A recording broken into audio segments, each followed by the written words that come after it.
We're now going to transition to our next speaker, who is Dr. Stacie Molnar-Main, who serves as Research Deputy for the Kettering Foundation. She is an educational consultant whose work focuses on strengthening schools and communities through practices that support civic learning, social and emotional learning, and school-community partnerships. Stacie's professional experiences span pre-K through 16 and includes work in urban, suburban, and rural communities. As a psychologist, educational leader, and partner, in recent years, Stacie has had the privilege of coordinating numerous learning networks that connect schools and communities in common efforts to improve educational outcomes through attention to school climate, civic learning, and program integration efforts.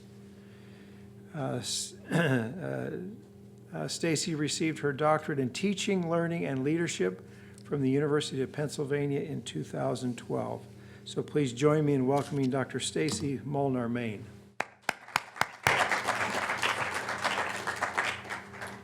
Thank you very much, and I'd like to thank our host today, and it's really quite an honor to be speaking with these esteemed folks, Dr. Matthews and Dr. Damon. I will pick up where Dr. Matthews left off. However, I prepared a few additional slides to provide some context outside the Kettering Foundation that makes the work in civic ed in K-12 schools particularly important at this moment in time. I thought I'd share this quote that is attributed to John Dewey, which is not his quote at all from what I can determine. I haven't been able to find it anywhere, and it certainly doesn't sound like him. But I like what it says. If we teach today's students as if we taught yesterday's, we'll rob them of tomorrow. And as we all know, and as Dewey knew, we're in a bit of an ever-changing democratic experiment. And we have new challenges facing each generation, as well as new opportunities.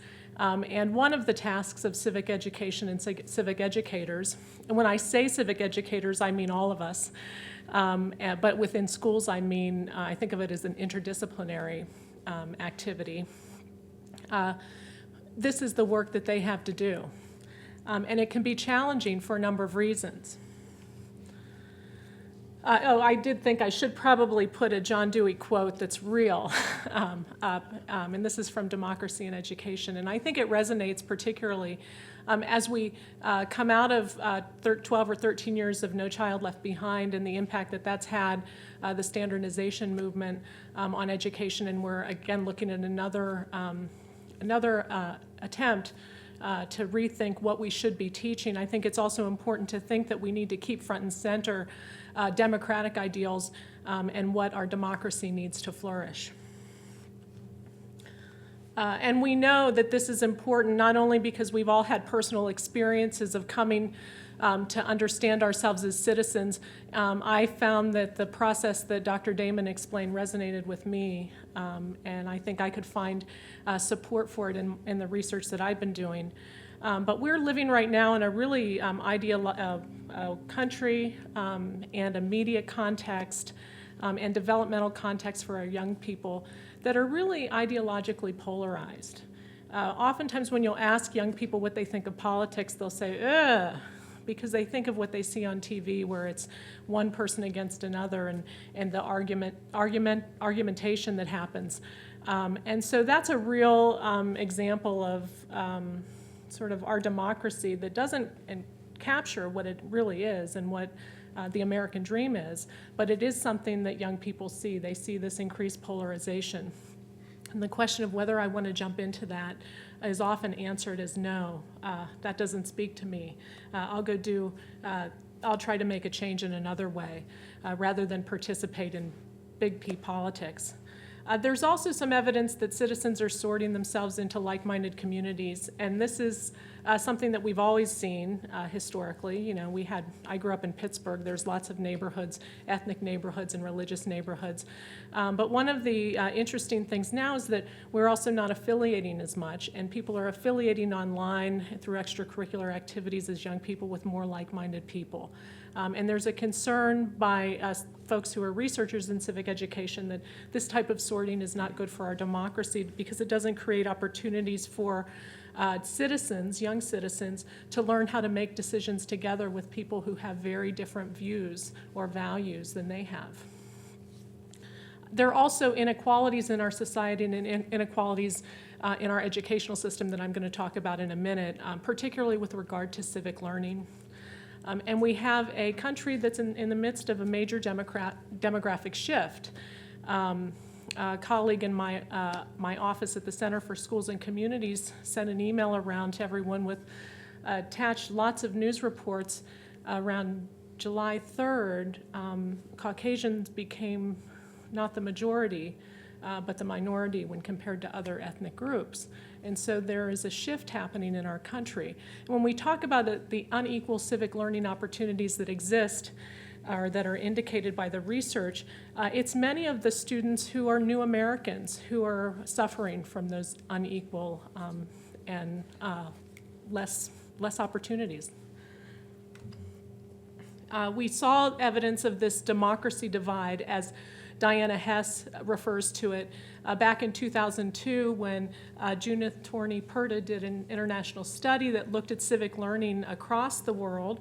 And she found that U.S. students on average scored at or above the international average in terms of civic knowledge and their ability to interpret political cartoons. But there was this small group of American students that scored well below other students. And these were students that were disadvantaged educationally based upon their home environment. They had fewer books in their home. They didn't expect to continue their education past high school. And they went to schools with high levels of poverty. These students also said they were less likely to vote in the future. Other studies have found significant correlations between the quality of civic learning experiences that students report upon leaving high school and their race, their post-secondary plans, their academic track, and socioeconomic status. With students who come from economically challenged homes having less opportunities in school, and white and students living in communities where there are higher incomes with more opportunities for civic learning in their school. And when we talk about civic learning opportunities, we're not just talking about government classes or civics classes. We're talking about opportunities for service learning. We're talking about opportunities to participate in simulations of democratic processes, to talk about current issues in your classrooms, engage in student government, a lot of different things that our schools have provided historically that have lessons for students and help to inculcate citizens. In the Monitoring the Future study, which is conducted by the U.S. Census Department in conjunction, I believe, with the Department of Labor every month, they found that young people who were bound for four-year colleges were consistently more engaged in politics, both conventional and alternative. Conventional, what we mean is the voting, the contacting your congressman if you're not happy about something, and the alternative, which is volunteering or being active in your community, than those students that are headed to two-year colleges or students that had no plans to go to college. So I bring this to your attention because I think that we have a number of people here that work on preparing K-12 educators or who are working in the K-12 environment. And I think it's important to recognize that if we are going to prepare people to make decisions together, as Dr. Matthews talked about, and talk across their differences, we need to look first to schools about how we're doing and what types of opportunities we're providing for those cross-cutting democratic conversations. And so one more example of the democracy divide, and this is by a publication that was released by Circle in 2011. They had done a survey of, it was 19 to 26-year-olds, I believe, or maybe it was 18 to 26-year-olds, and asking them about their political involvement. And they did a factor analysis and broke it down into categories based upon the characteristics of these groups. And in both 2008 and 2010, two of the categories that came up were students that were broadly engaged. These were students that reported that they were registered to vote and they voted, but they also volunteered in their community and participated in other community building activities. 19% of students fell into that category in 2008. And then there were the group that was civically alienated, and these young people reported not being involved hardly at all in democratic life, not registered to vote, had not voted, did not participate in their community. The most active thing that they did was watch the news. We talked about how the news is being presented now. They're seeing a very different world than the world that makes decisions together that Dr. Matthews spoke about. And we saw some changes between 2008 and 2010 with both groups growing, but the civically alienated community growing more significantly. So why does this matter? Well, we know that young people don't automatically acquire civic skills and virtues. They have to be developed and encouraged. And some young people grow up in families or communities that actively encourage civic virtues, but many don't. As Dr. Damon's talked about, there is a need for young people to become more aware of their roles as citizens and be active in adopting roles as leaders. So within schools, the research suggests that there are really some key factors that are most relevant to civic learning. And they're the quality of students' classroom experiences, what types of learning opportunities do they have, what's the social and political climate of that classroom and that school, and students' co-curricular experiences. There are 6 practices that have been recommended as particularly promising for promoting young people's civic development, and you may be familiar with these, but I thought I'd put them forth. This was based on the Civic Mission of Schools report that was released in 2003, and these continue to be recognized as the 6 promising practices. But it's also important to note that different types of civic learning experiences can emphasize different forms of virtuous citizenship. And so while you may be out there thinking about all the great programs that you have going on in your school, you should also ask, what kind of citizen am I producing? Am I working to produce a responsible citizen, a justice-oriented citizen, a participatory citizen, a deliberative citizen? It really, you need to be mindful of that and be thinking about it. And I'll have a comment about this later. Because my personal bias is that we want to have all these kinds of citizens, right? And we want our citizens to be particularly interested in participation, right? So I think participatory citizen really matters, but I also think thinking citizens matter. So, you know, when we think about developing our programs, I'll have a comment later, as I said, about why we have to be thinking across different activities and about the types of virtuous citizens we're producing. So we're going to talk a little bit about deliberation because that's the work that I've been most involved with at the Kettering Foundation, and that's this idea of how do citizens come together. This is the work that citizens do when they're making a decision together about something that matters to them all. And some of the virtues that people may say are associated with deliberation are listed here. And my research focus at the Kettering Foundation has been twofold. One is working with K-12 teachers who are addressing controversial issues and who use public deliberation in their classrooms as a sustained practice. So what this looks like in the classroom is that the teachers may be teaching American history, maybe recent American history, and so they decide to tackle the current immigration issue in their classroom. And ask their students to make, as a public, to make a decision about what immigration policy might look like and what they as citizens should do.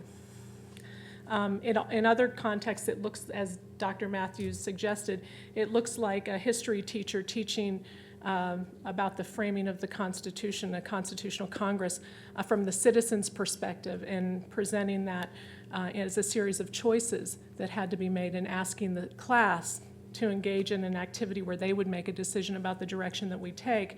It's interesting, a 5th grade classroom in Pennsylvania decided that we would stick with Britain and wait it out. And okay, so some of you may say, well, hold on, is that the patriotic solution, right? Or but what we did see is students really thinking about the costs and consequences prior to, at the time of independence, what did it really mean to citizens? So I think it's really interesting when you think about what kids might notice differently about their history if they engage in deliberation. So there's currently 2 issues that are the teachers are using that they're deliberating about historically that I'm researching with. One is the constitutional framing and one is the period of independence. I'm also looking at schools who provide students rich and varied civic learning experiences despite concerns about achievement gaps. So here's what deliberation in the classroom looks like, or the teachers that are deciding, using that process of engaging students as citizens and deciding about pressing issues of facing their communities and the nation. It focuses on controversial public issues, presents choices or options for action, involves discussion not only of the facts, but also students' personal experiences and values. It emphasizes weighing trade-offs associated with different actions. It involves individual and group reflection, and then the students are asked to make a choice and then take some action. That action can take a range of, can look many different ways, and I would be happy to talk about that later. The general research on deliberation in the classroom suggests, and this is not my research, it's the research of others, is that students learn a couple of different things. They learn content. So if they're studying the national debt or they're studying Social Security reform, they learn a lot of facts about those topics and they learn a lot of vocabulary. The research also says that students learn to grapple with ill-structured problems. One of the things that we found in comparative classrooms between classrooms that have deliberated and classrooms that haven't been exposed to deliberation is that when we present a really messy community problem to the group that's had experience deliberating, they tackle it and begin to tear it apart and what we call frame it in new ways.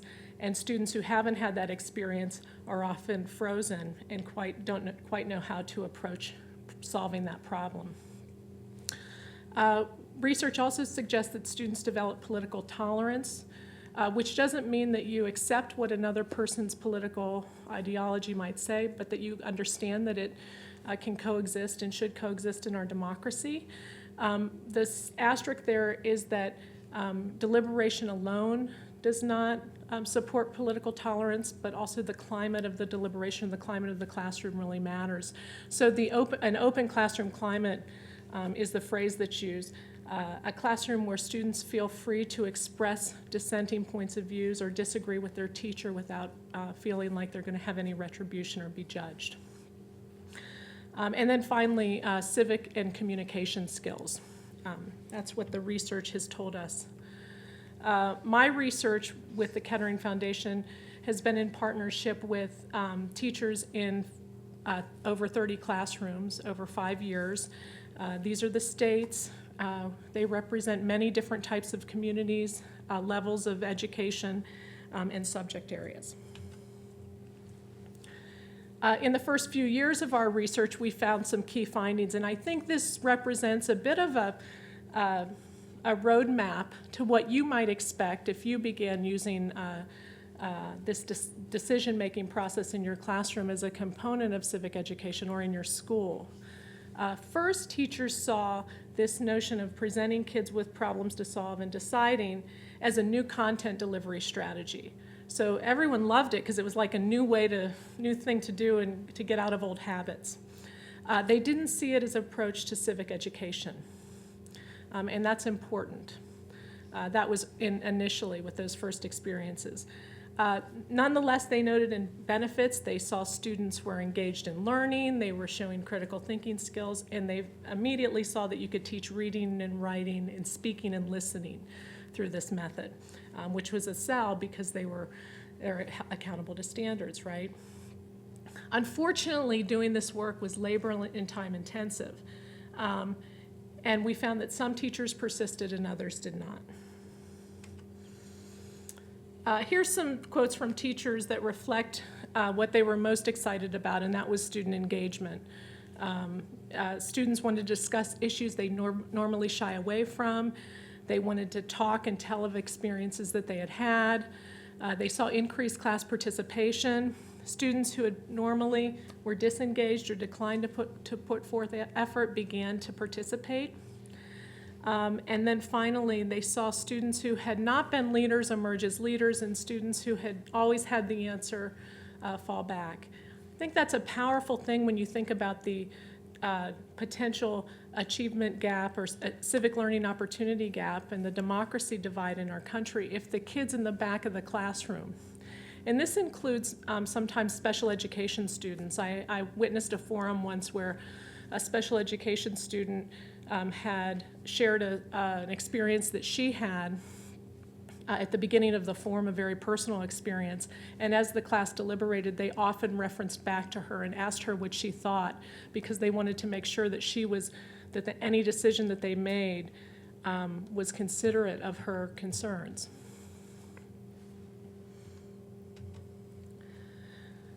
Over time, this is when teachers have stuck with deliberation for 2 years or more, we saw that students learned how to work with others to identify approaches to solving ill-structured problems.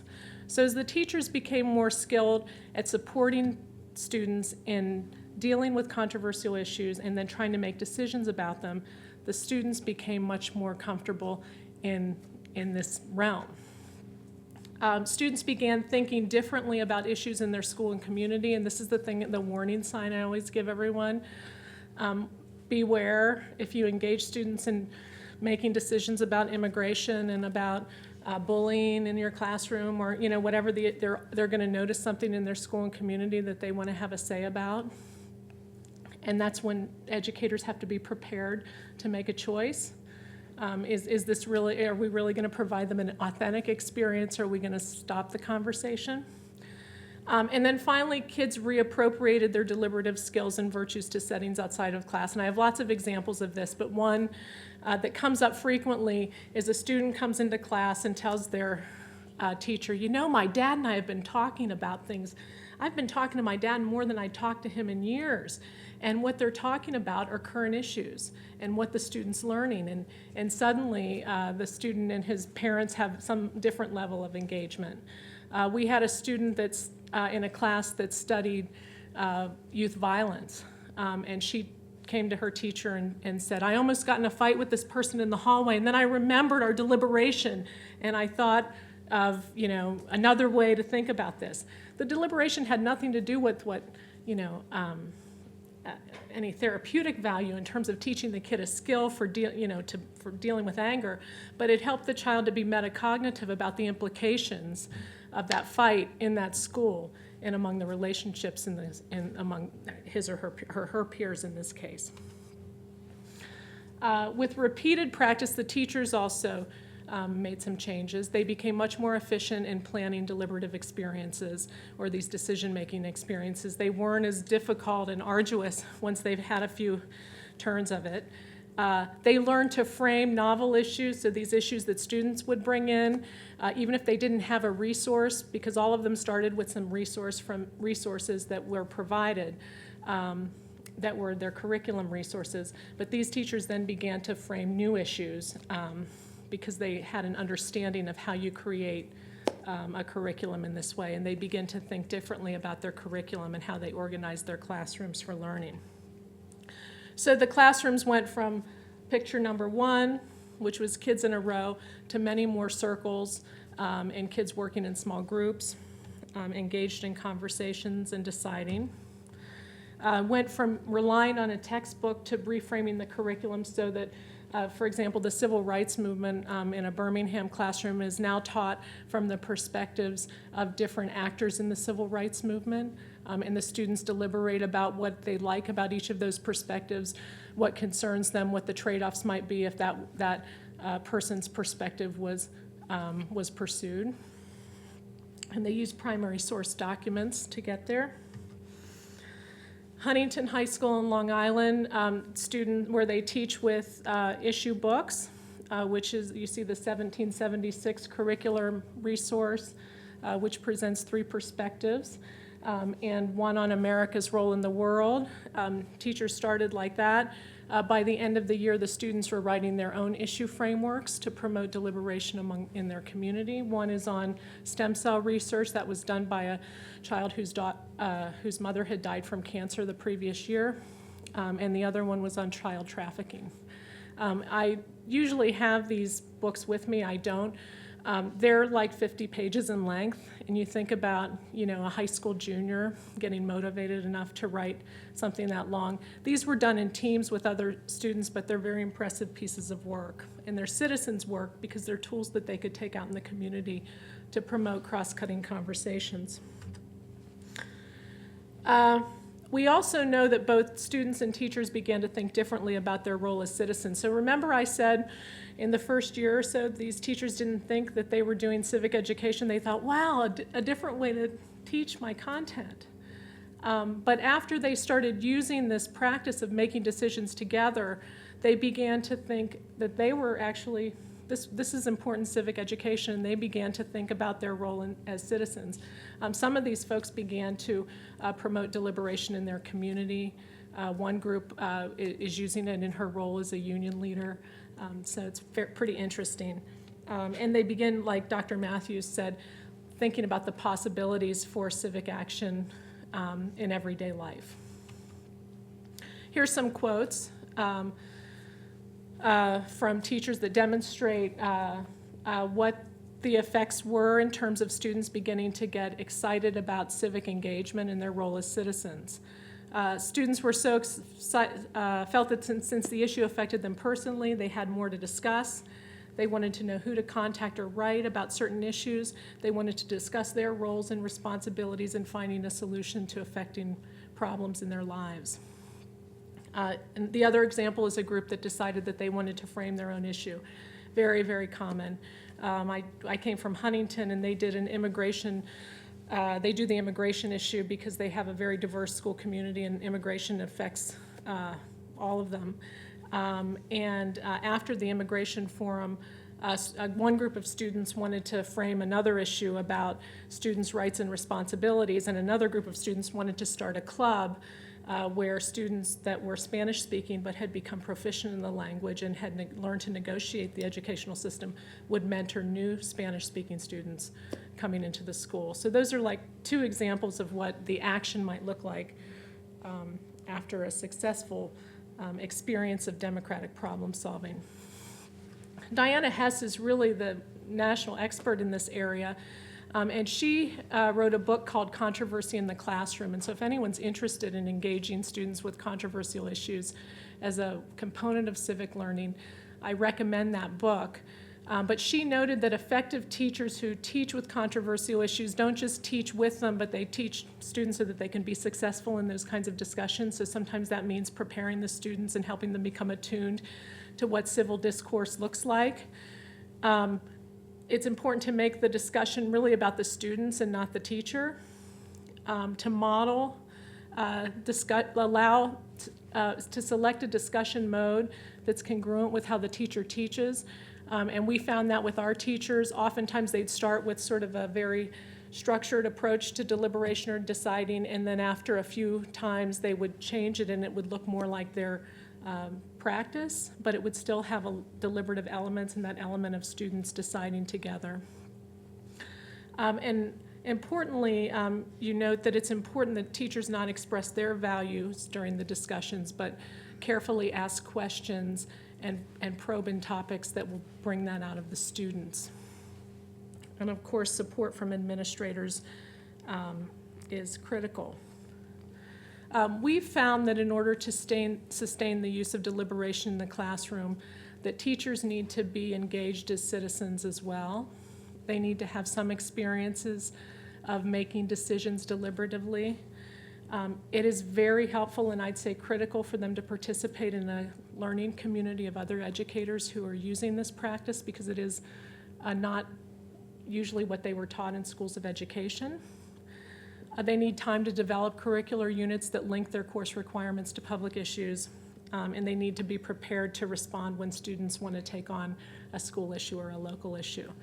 But for this audience, it's important to know that the importance of partnerships can't be understated. For all the teachers who have sustained in their use of democratic decision-making in their classroom. All of them had a community partner that had expertise in civic learning that was walking the walk with them. And these partners provided resources, support, and spaces for them to learn and practice. And then here's just an example from a teacher of what she said about the importance of their partnership. Several of them are with universities. After the meeting, I realized I wasn't the only one struggling with certain elements like lesson plans, clearer lessons, modified issue books, deliberation. I felt that I wasn't alone in my concerns. But the best part was that teachers were encouraging, they were upbeat, and they had a positive outlook. They had seen success with their students. And then finally, I want to just say a quick comment about leadership, and I won't go into my research on leadership in schools that are doing diverse civic learning practices, except to say that leadership matters. And leadership just isn't the building leader, but it's the networks of leaders in your schools. Teacher leadership and distributed leadership of civic learning is important for sustaining it. And I found that schools that had highly coordinated approaches to curriculum leadership really were able to create a common vision for civic learning in their school, and that's really good because then you can sustain it through a lot of structural activities, and you can have formal roles for teachers to support your civic learning activities. However, schools that had more diffuse networks of leadership were also pretty interesting because they tended to have more ideological and pedagogic diversity expressed in their civic education program. So you remember back that slide I showed you that what type of citizen are you creating? The responsible citizen, the participatory citizen, the deliberative citizen. How you choose to allow civic education to be structured into your programs and also to flourish naturally outside the formal curriculum matters for the messages and the virtues that citizen students learn. Thank you.